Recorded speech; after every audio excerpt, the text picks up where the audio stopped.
Welcome back to a new episode of Demand Gen Chat. I'm your host, Tara Robertson, head of Demand Gen at Chili Piper. In today's episode, I'm chatting with Grant Duncan. Grant is a 3-time VP marketing who's now at HST Pathways. A ton of marketers are in new roles or looking for their next one right now. If you're one of them, then you definitely want to stick around for this episode.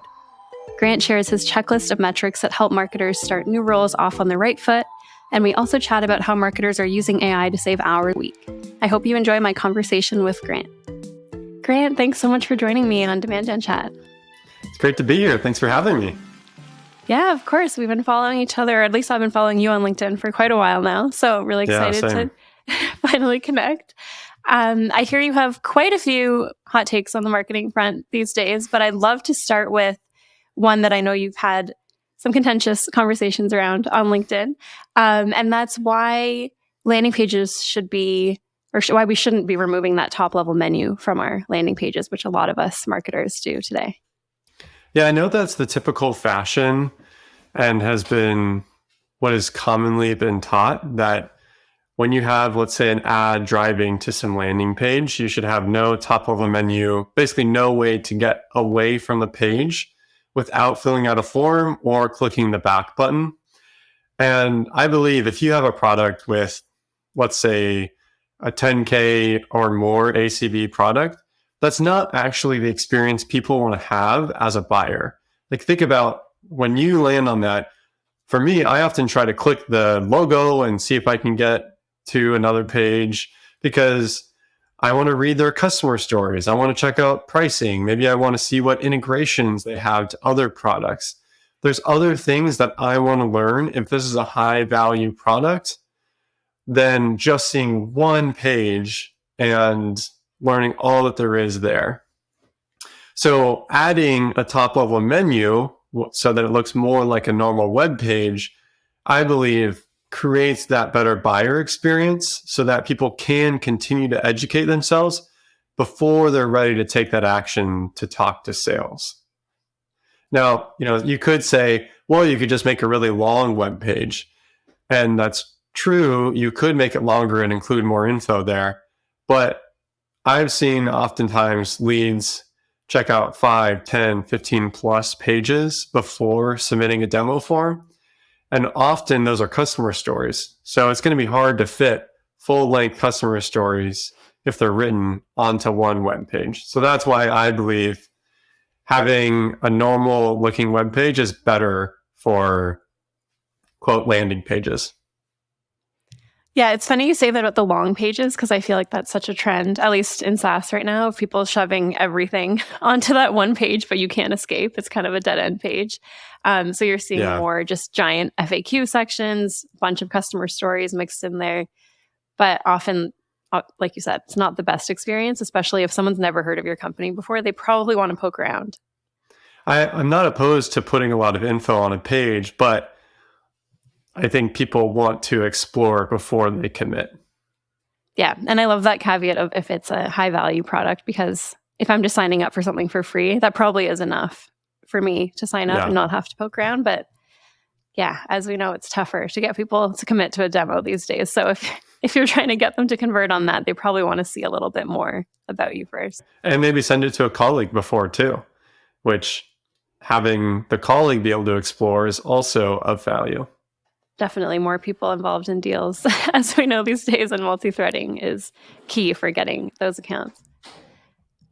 One other hot topic that I know we were just catching up about before this is obviously AI is all over LinkedIn, ChatGPT, you can't escape it. But I know you have some experience in the time off that you had in between roles to play around with that. Can you tell us a little bit about that? Yeah, so I took 2 weeks off before switching to my new job at HST Pathways. With that time, I used it to use the OpenAI API to create an AI-based blog generator. So it would take in a CSV of prompts and topics, create around 4,000 word articles, and then auto draft those or auto publish to WordPress. All automated. Now, it is, you could still go through and look at them in WordPress and edit them if you needed to. But I think generative AI is a huge topic right now and something that is going to be extremely impactful for marketers. Of course, there are societal risks and things that we need to think about at a broad scale, but for helping marketers do their job, there's massive potential there. At this point, I would say we're in an interesting stage as of May 2023 in that a lot of the SaaS tools incorporating generative AI are still being developed, or maybe they aren't using the newest APIs that get released. So at this point, I know this is a hot take, but I think that for many use cases, actually using the API, let's say having ChatGPT write a simple Python program for you, and then you use that for doing the work is going to be better than just using some of these SaaS tools. For instance, if you wanted to take all your podcasts that you've done, you could transcribe all of those through the API and then create multiple blog posts based on them, or find trends or how many times something is mentioned. Well, you can't do that with a SaaS tool yet. So you have to use the API if you want to have more complex use cases. Or you can imagine taking your webinars or video customer stories and saying, hey, here's the transcript, take this and build it into this specific template for a customer story or for a blog. That's going to save a huge amount of time for marketers.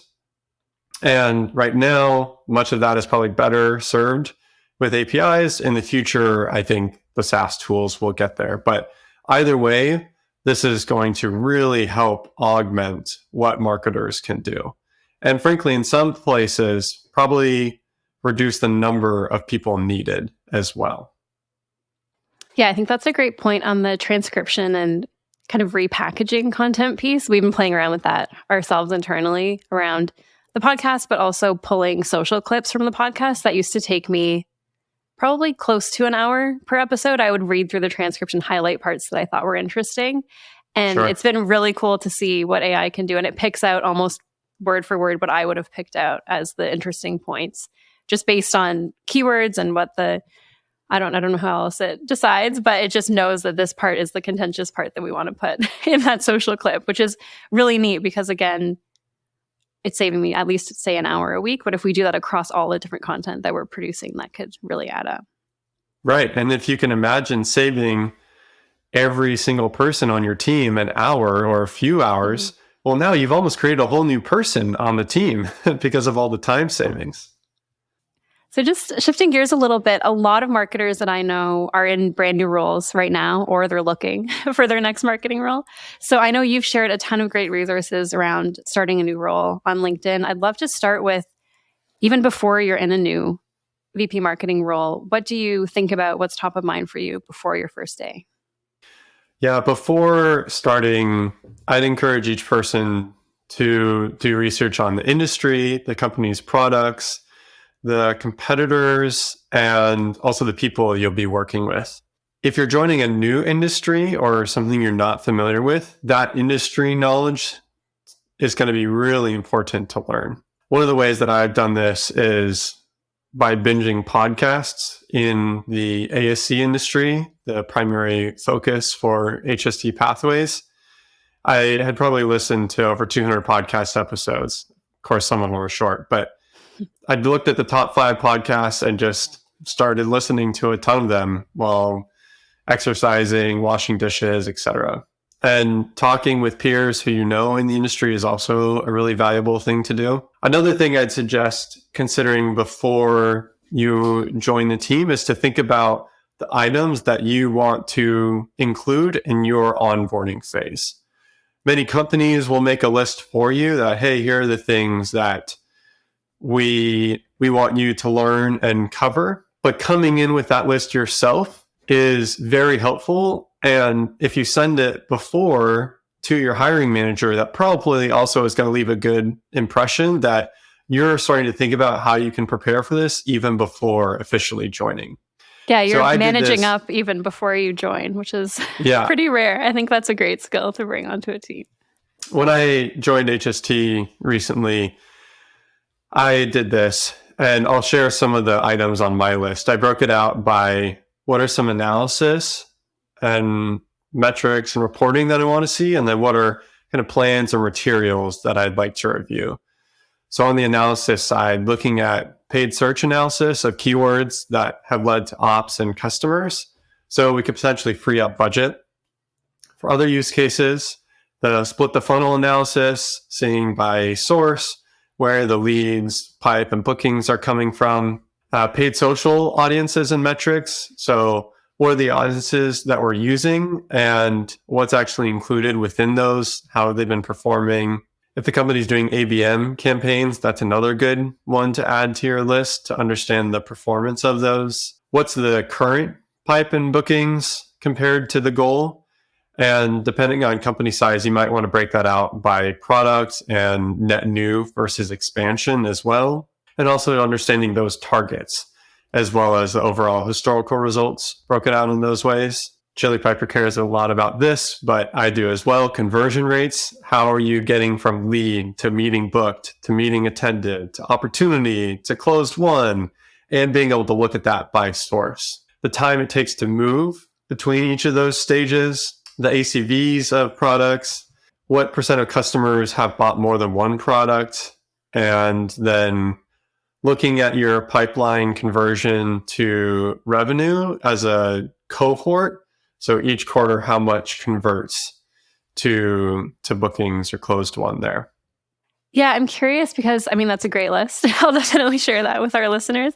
But a lot of people, especially taking on a VP marketing role, usually they're coming into either a team that maybe doesn't have the tech stack to support all of these metrics, or maybe they had some holes. Do you find having a list ready like this, is that typically you get the answers you need and you can start kind of doing your homework before you start? Or do you get a couple answers that are, we don't know about this one?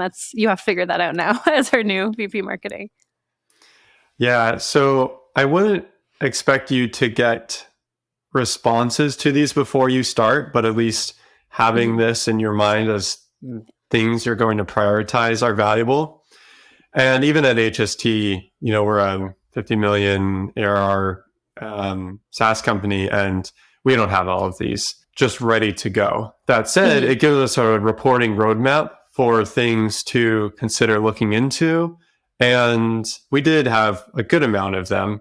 So that helps me gain the knowledge. And for those that we don't, we either say, hey, let's get this right away if it's a top priority, or if not, we put it on the RevOps reporting roadmap. Yeah, that was going to be my next question, is how do you, say you're coming in brand new as that VP marketing, how do you prioritize your own reporting requests? It sounds like you have a pretty set process at HST, but say there wasn't that roadmap that RevOps had, how would you recommend marketers approach these kind of black holes in their reporting? Likely you'll also be hearing anecdotal feedback about what's working or what's not working well. So someone may be saying, our SDRs really don't understand how to qualify them well. So then for me, that might trigger, okay, let's look more into the conversion rate from lead to opportunity. What's going on there? Where's the breakdown? So I'd prioritize that as an area of earlier focus for reporting. So trying to see what you hear or what you see based on the data you can get. And then, of course, the company likely has at least some kind of overall reporting on leads and pipe and ARR. So understanding those will just be foundational as well. So you come in with your wish list of metrics, and then from there, what would be your next step once you're onboarded in a new role? What would you focus on? That's the kind of analysis list. Then there's also the side of trying to understand the plans that I had in my onboarding prep checklist. And these also help me understand where to focus. The list for me was positioning and messaging, if we have any ICP or go-to-market playbooks, understanding our MarTech stack, our sales tech stack, product launch plans, overall roadmap, if there's such for marketing, What events are we going to? How are we getting customer research? How can I consume that? What the lead routing looks like, what the funnel stages are. Every company has different definitions, pricing and packaging and discounting levels, what the handoffs are for product marketing to sales enablement, and to product, what the website is, our product demo videos, what the org chart for the company as a whole is, hiring plans, and marketing budget. So those are also items I'm trying to acquire in the first 30 days. And if we don't have them, then, that those become potential roadmap items for the marketing team. If we don't have a positioning guide created, well, maybe we put that as an item on the list to look at. So those are, I'd say, some of the tactical things I'm trying to learn from a metric side, from just a plan side. But if we think about the first 30 days, or even the first few months generally, one of the biggest things that I always try to focus on is building trust with your team and with your colleagues. Because if you don't have trust, you're likely not going to get very far. If people don't want to work with you, then it's going to be an uphill battle.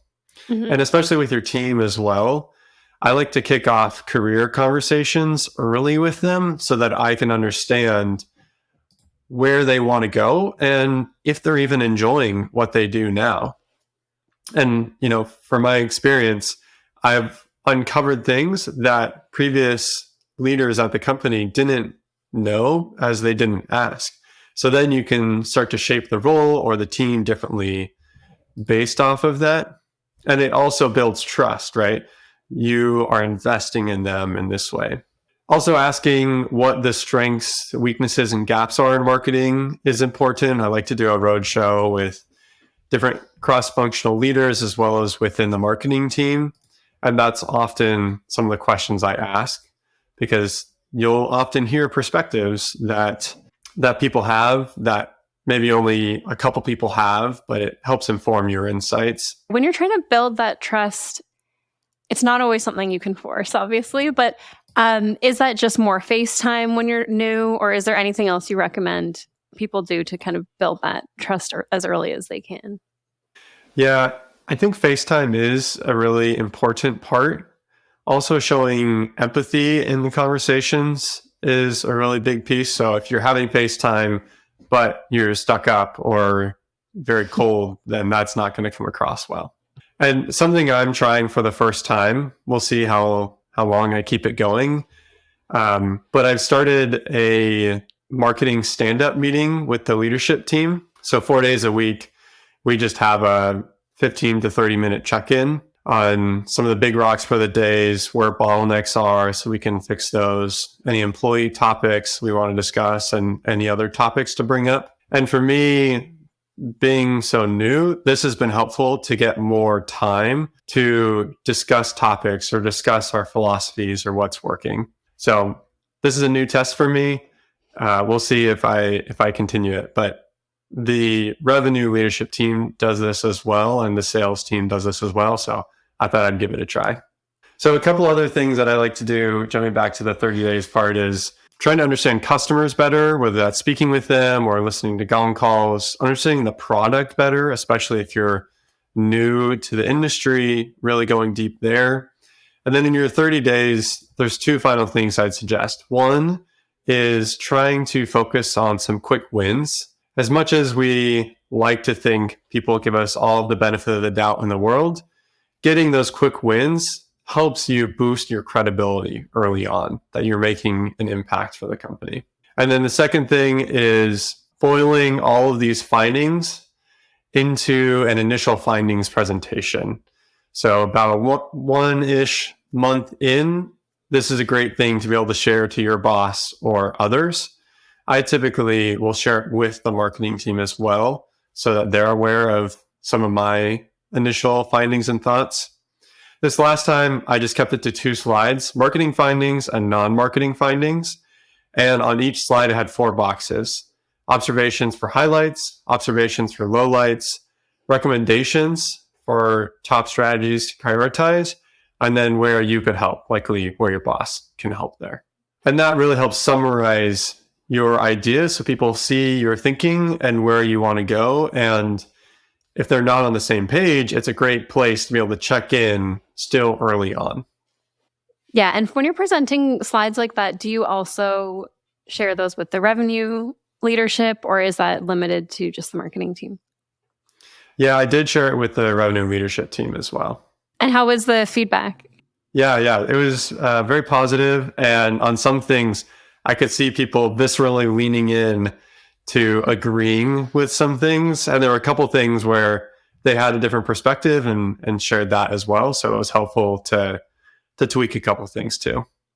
Yeah, it's really helpful to get that kind of candid feedback early on and show that you can handle it and do something productive with it. That's also really good for building those relationships. And, I'd say a lot of what we've been talking about is the first 30-ish days. Some of this is going to bleed into the second month or third month. But in many ways, past this first month, you're going to be crafting the next few months based on all these initial findings. That's going to be hard to say this is exactly what it should look like because it's going to be so situation dependent.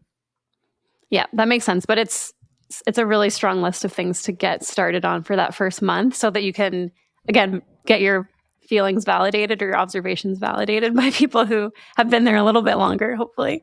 And then you're not spinning your wheels for the next quarter on things that aren't really problems for anyone else in the business. Yeah, I'm sure you've had similar approaches when joining a new company. Yeah, very similar to your slides. Typically, what I like to do is start, stop, continue. And again, it's very much, I put it as I'm new. I don't know all the context, but here's what I'm seeing. And then I just like to kind of put my thoughts out there and see. It's also helpful to revisit those. I feel like the slides you put together would be really interesting to revisit 6 months from now with the team to see if you've made progress together. Point. So now that you're feeling hopefully a little bit settled in your new role, I'd love to just talk about what's top of mind for you today as you're leading the marketing team at HST Pathways. Some of the things top of mind for me is making sure that we are hitting the bookings target and finding new ways to grow pipeline faster. Something a little different about us is that marketing is gold on bookings. So basically ARR, but you can consider bookings, as I'm sure you know, but maybe not all listeners. Bookings is essentially like when you close the deal, but you haven't recognized it as ARR yet because they're not implemented yet. So thinking about that as our main target, and it's actually a combined inbound and outbound bookings target. But of course, bookings is a lagging indicator, so we need to look at how is the pipeline trending before. So that's still really top of mind for me. I'm also thinking a lot about how to help my team grow personally and professionally. For HST, we have a great opportunity to create more social proof. We don't have a lot of it right now, but we have a lot of customers. So it's a great way to be able to show that people can trust us more. And then there's a couple of content items coming in the future that are still under wraps, but should make a big impact and splash. That's exciting. It must be just such a good feeling to be past the initial, like you said, I think 2 months in. So now you can start to make some traction and make some progress on these targets. Yeah. Other than, you mentioned your bookings target, and obviously pipeline is always important for marketers, but what other metrics are you looking at, let's say weekly? And is that different from your previous role at Singtree? Yeah, the main differences I would say is more around breaking things out by product more, and then looking at the expansion pipeline and bookings we're driving, because a lot of the revenue that we create is from current customers buying more products. We have about 7 products. And of course, any company is going to have different channels. So also looking at those attribution sources differently. Now, in terms of the metrics, I like to have a running spreadsheet for this. And each column is a week of the quarter. And within that, at the top, I like to track how far we are into the quarter. That way we can compare against the percent attainment to the goal and comparing that to the percent of the quarter that we're through. So for instance, if we're 40% of the way through the quarter, but the goal is only at 30%, or our actuals are at 30%, we can know, okay, actually we're not pacing correctly or behind. How can we improve that? And then under that, I'll look at metrics within the website, within ads, looking at the inbound requests, opportunities and pipeline dollars, bookings, event details, social and podcast metrics, and then breaking some of those out by new logo versus current customer. And do you have someone on your team owning that weekly pacing document, or does everyone contribute the metrics that they own? Yeah, it's a mix of RevOps owning many of them, and then individuals on the marketing team owning specifics that RevOps doesn't take care of. Yeah, so I can imagine RevOps doesn't need to touch your YouTube stream numbers or your event numbers necessarily, but they're probably helping you out with the bookings. Yeah, gotcha. Yeah, I'm happy to go into detail on the breakdown within those buckets if you'd like, but those are the overall categories for metrics we're looking at. Yeah, no, I think that's a really great overview. I would be curious, though, on the monthly basis, it looks like you also look at self-reported attribution. So I'm curious how you're using that in combination with your other attribution, or if that's your main source right now.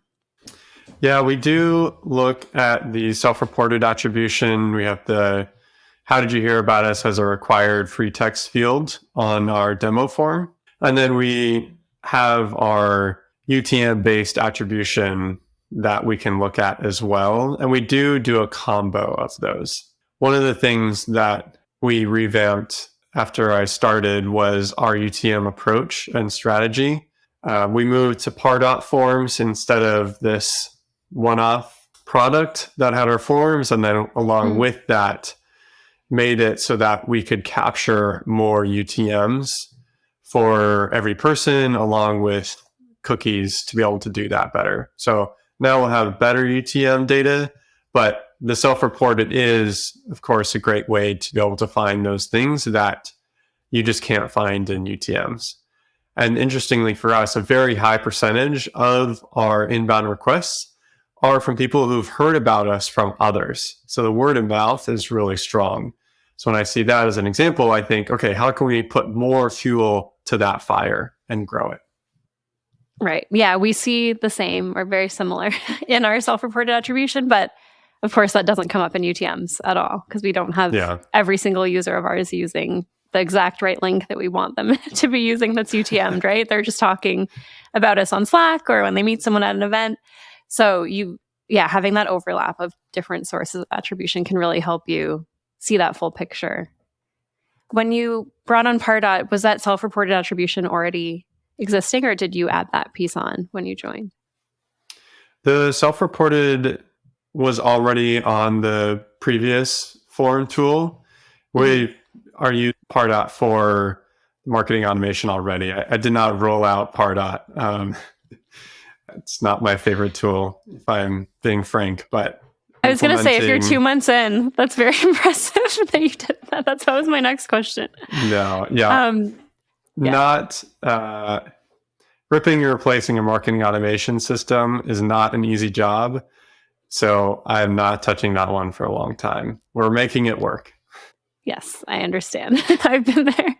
But I was curious when you joined, was there anything, just looking at historical self-reported attribution, just because you moved to such a different industry, was there anything that surprised you, or was it really just overwhelmingly word of mouth, like you just said? Word of mouth was the biggest, but there were other industry-specific things that I would not have expected in the same way. Associations is an example. There are many state associations for these ambulatory surgery centers.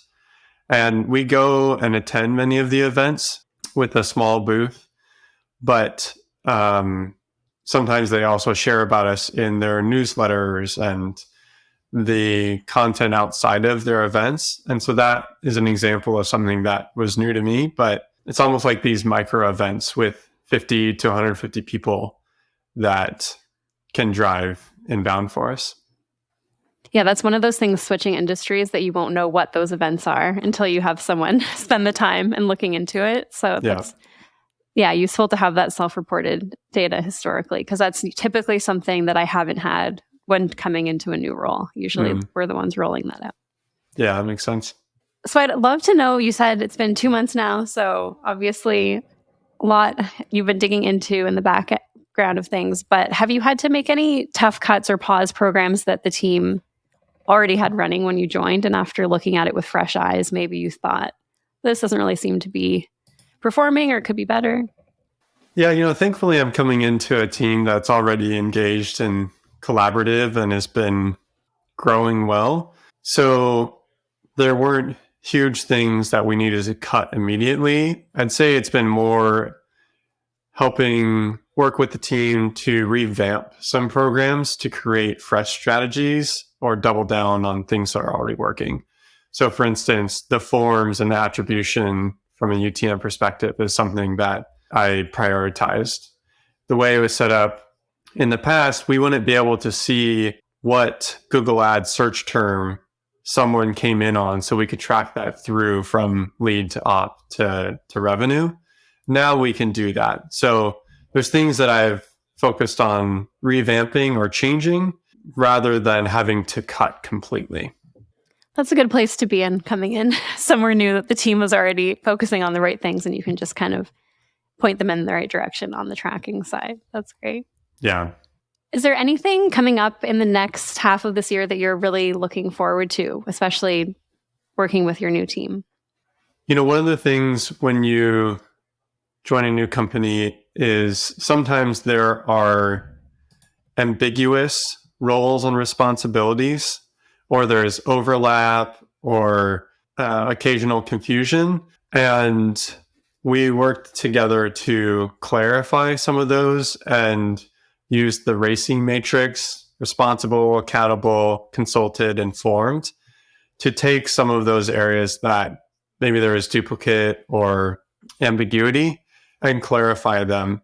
That we're excited about that because it'll allow us to have less feedback cycles and be able to know who is doing what, so we can all work faster without as many questions. So I'm excited to be able to work in that new format. As we talked about earlier, including and using more generative AI into our internal processes is something I'm excited about. Having more ABM campaigns get launched is something that we are newly rolling out, and initial signs are pretty promising there.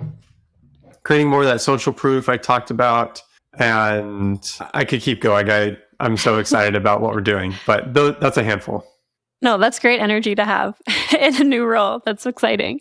Just curious, on the ABM front, have you looked at bringing on any tools there? Or are you trying to prove out the ABM kind of go to market before bringing on something new?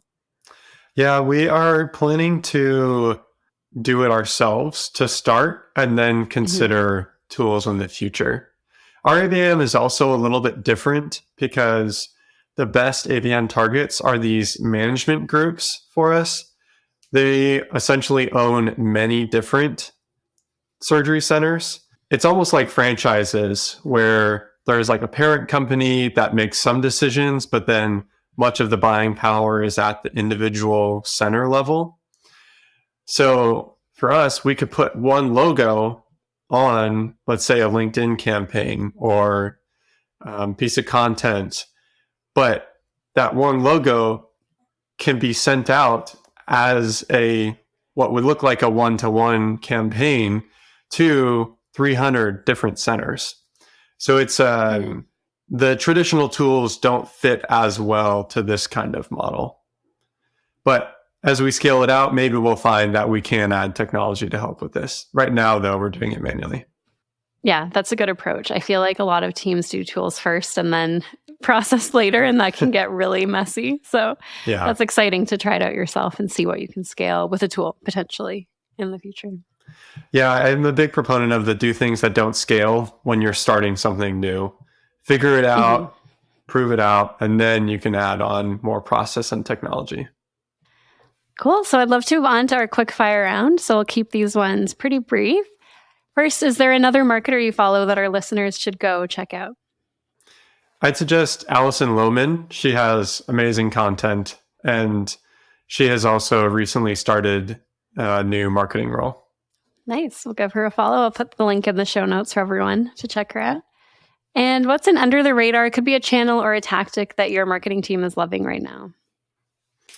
Listening to Gong calls with customers and prospects and sharing the learnings with each other during our weekly marketing team meeting. The idea is we're cross-pollinating these insights that we're each hearing and all getting smarter as a team so that we can use these insights into whatever marketing efforts we're doing. And there's some really interesting things that we're pulling out that many people on the team did not know about beforehand. I love that. So using a tool that the team already has access to pull out insights. And how are you assigning, or are you assigning different people on the marketing team different parts of the funnel or different types of calls to listen to? Or is it just kind of ad hoc people bring insights as they find them? At this point, we're not assigning specific areas, but each person has a goal of listening to 10 ICP conversations or speaking with them directly for the quarter. Great. Yeah, 10 is a great goal to start with for a marketing team. That's awesome. Yeah. Great. And lastly, where can we go to find out more about you or follow your content, Grant? You can search me on LinkedIn, Grant Duncan, or you can go to my website. Thisisgrant.com. Love it. Very easy to remember. Yeah. Thanks so much. GrantDuncan.com was taken already, so I came up with something else. Yeah, This Is Grant is even better. No way to misspell that. Yep. Thanks so much for joining me today. It was a great conversation, Grant. Yeah, thank you. Have a good day. Thanks. And thanks everybody for listening. We'll be back in 2 weeks with a brand new episode. Thanks for listening to Demand Gen Chat. Demand Gen Chat is a Chili Piper podcast, hosted by Tara Robertson and produced by me, Nola McCoy. If you're enjoying the podcast, please leave us a 5-star rating on Apple, Spotify, or wherever you listen to your podcasts. It only takes 5 seconds and helps other marketers like you discover Demand Gen Chat. Also, if you'd like to have a question answered in a future episode, you can connect with Tara Robertson on LinkedIn. Send her a DM with your question and it could be answered on a future episode. Finally, if you've gotten this far and are wondering what Chili Piper even is, Chili Piper helps B2B marketers book more qualified meetings for their sales teams.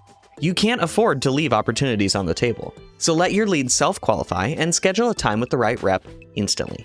And that's just one of the many revenue-impacting things that Chili Piper does. Visit chilipiper.com to learn more. And thanks again for listening. We'll see you on the next episode of Demand Gen Chat.